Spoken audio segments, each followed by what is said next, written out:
Медиумските работници мора да бидат слободни и да ги извршуваат своите работни обврски. Вака реагираше председателот Стево Пендаровски откако екипата на телевизија 24 во текот на вчерашниот ден беше нападната пред куќата која била пријавена како место за престој на контроверзниот украинец Олексендер Онишченко, кој добил македонско државјанство.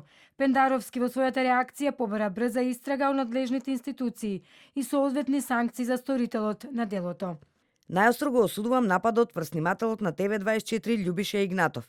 Медиумските работници мора да бидат слободни да ги извршуваат своите работни обврски и недозволиви се напади кои ја загрозуваат нивната безбедност и ги обесхрабруваат да работат во корист на јавниот интерес и граѓаните кои од нив очекуваат навремени и проверени информации. Очекувам брза истрага од надлежните институции и соодветни санкции за сторителот на делото. Премиерот Ковачевски пак изјави дека се што е нарушување на законот мора да биде санкционирано, посочувајќи го примерот за нападот врз снимателот на телевизија 24 и брзата реакција на МВР. Се што е нарушување на законот мора да биде санкционирано, доколку е нарушување на законот, не сум ја видел снимката, се мора да биде наитно санкционирано согласно законите од страна на Министерството за внатрешни работи и тоа се потврди и вчера кога имаше напад на мислам телевизиска екипа од телевизија 24 дека веднаш интервенираше Министерството за внатрешни работи. Од ВМРО ДПМН пак велат дека крајно време е новинарите да се квалификуваат како службени лица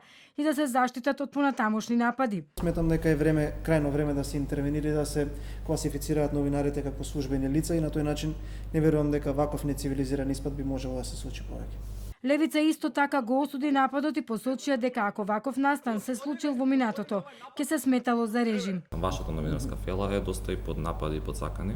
Додека пратеничката од ЛДП Моника Зајкова порача дека овој напад врз екипата на телевизија 24 не смее да остане несанкциониран.